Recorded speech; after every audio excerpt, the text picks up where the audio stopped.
रमा को शादी के बाद भी पढ़ाई लिखाई का बड़ा ही शौक था। वो टीचर बनना चाहती थी। रमा का ससुराल शहर के सबसे अमीर घरों में से एक था, पर साथ ही उसके ससुराल वालों को अपने बिजनेस और पैसों का बड़ा ही घमंड था। शादी के कुछ वक्त बाद रमा अपनी सास के पास अपनी नौकरी की बात करने जाती है। अरे रमा, तू यहाँ? क्या हुआ, सब ठीक तो है ना? जी मम्मी जी, सब ठीक है। मम्मी जी, आपसे कुछ बात करनी थी।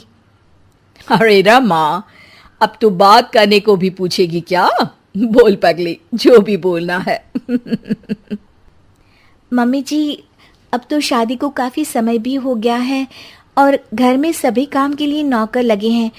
मैं सारा दिन घर पर बोर हो जाती हूँ मम्मी जी, मैं नौकरी करना चाहती हूँ। अरे, ये क्या बोल रही है तू? नौकरी? क्या कमी है तुझे रमा?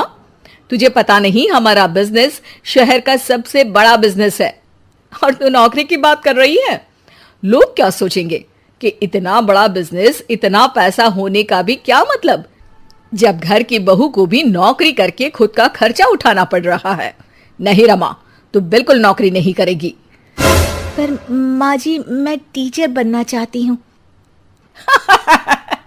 पागल हो गई है बहू? इतने बड़े बिजनेसमैन की पत्नी और बहू टीचर? देख रमा, तुझे पैसे चाहिए तो मैं तुझे देती हूँ, पर ये नौकरी की बात तू अपने दिमाग से निकाल दे। और जो सारा दिन वो किताबें पढ़ के तू अपना दिमाग खराब कर रही है ना, उसे भी दूर फेंक दे। मम्मी जी, पर समझिए तो। रमा देख, अगर तुझे यही बात करनी है तो चली जा यहां से, वरना मैं आज तुझे राहुल से बोल के तेरे मायके वापस भिजवा दूंगी, फिर वहीं गरीबों की जिंदगी में सड़ना। रमा छोटा दिल करके वहां से चुपचाप अपने कमरे में वापस चली जाती है। कुछ वक्त बाद रमा का पति राहुल कमरे में आता है। अरे रमा, क्या हुआ? इतना शांत क्यों हो आज? क्या हुआ, मैडम को शॉपिंग पे जाना है क्या? नहीं जी, बस यूं ही। अरे बोलो भी रमा, तुम्हारा यूं शांत रहना मुझे अच्छा नहीं लगता। रमा पति के सामने नौकरी करने की बात रखते हुए कहती है, सुनिए ना, मैं नौकरी करना चाहती हूँ। मम्मी जी से इस बारे में बात हुई थी, लेकिन उन्होंने साफ इनकार कर दिया, इसलिए मैं आपकी सहमति चाहती हूँ। राहुल रमा की बात सुनकर जोरों से हंस पड़ता है।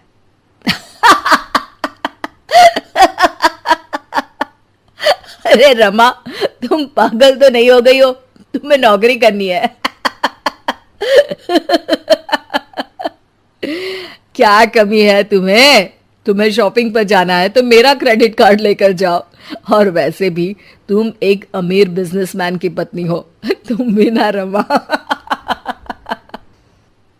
रमा राहुल के सामने नौकरी करने की जिद करती है। पर सुनिए तो, मैं नौकरी पैसों के लिए नहीं, अपने लिए करना चाहती हूँ। मेरा बचपन से टीचर बनने का सपना था, मैं उस सपने को पूरा करना चाहती हूँ। पागल हो चुकी हो तुम। बिल्कुल पागल। राहुल भी माँ की भाषा बोलता है और रमा के सपनों का मजाक उड़ाकर सो जाता है। रमा फिर से अपना दिल छोटा करके सो जाती है। अगले दिन सुबह रमा मम्मी जी से कहती है, मम्मी जी, मैं पास वाले बाजार तक जा रही हूँ। ठीक है बहू, पर शाम को जल्दी लौट आना। जी मम्मी जी।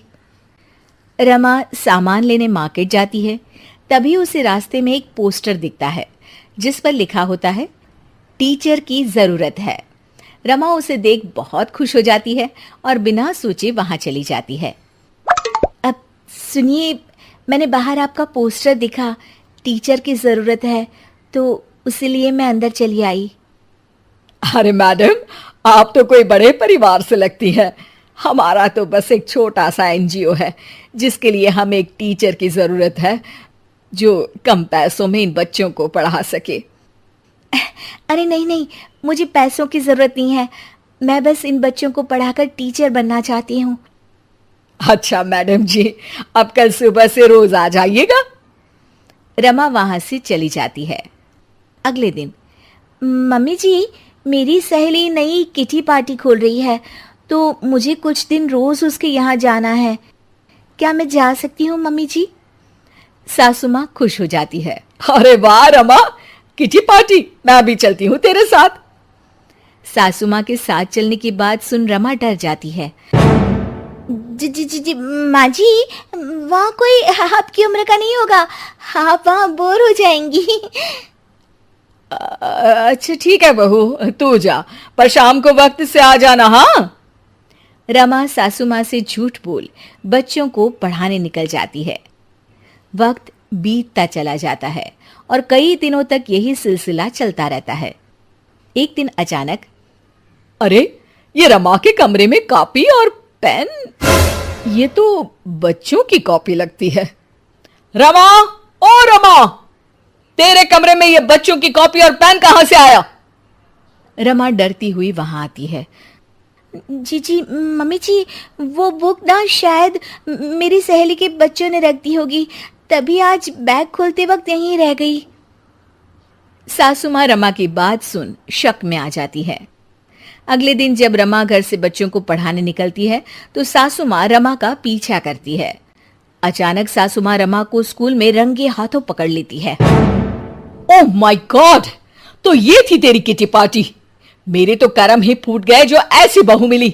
क्या मुंह दिखाएंगे हम दुनिया वालों को जब उनको ये बात पता चलेगी कि इतने बड़े बिजनेसमैन घर की बहू छुप के यहां नौकरी कर रही है। ओह गॉड, ये सब देखने से पहले मैं मर क्यों नहीं गई? तूने तो हमारा नाम ही डुबो दिया। चल घर, अभी बताती हूं तुझे। सासू माँ गुस्से में रमा को घर ले ही जा रही होती है कि तभी वहां स्कूल का मैनेजर आ जाता है और रमा से कहता है, अब मैडम जी, आपका बहुत बहुत धन्यवाद। आज आपकी वजह से हमारे एनजीओ के बच्चों ने शहर में टॉप कर हमारे एनजीओ का नाम रोशन किया है। आपका शुक्रिया मैडम जी। इतने अमीर परिवार से होने के बावजूद भी आपने बिना पैसों के इन बच्चों को पढ़ाया। जब तक आप जैसे लोग इस दुनिया में हैं, कोई गरीब का बच्चा पढ़ाई में पीछे नहीं रहेगा। मैनेजर की बातें सुन सासू माँ का रमा के प्रति दिल पिघल जाता है और वो रमा से कहती है, बहू, तू कल से रोज इन बच्चों को पढ़ाने जा सकती है, पर साथ ही इन बच्चों के लिए नए कपड़े और किताबें भी ले जाना। इन बच्चों की पढ़ाई में कोई कमी नहीं होनी चाहिए। सासू माँ की बातें सुन रमा खुश हो जाती है और फिर से बच्चों को पढ़ाने में लग जाती है, पर अब छुपाकर नहीं, खुलेआम।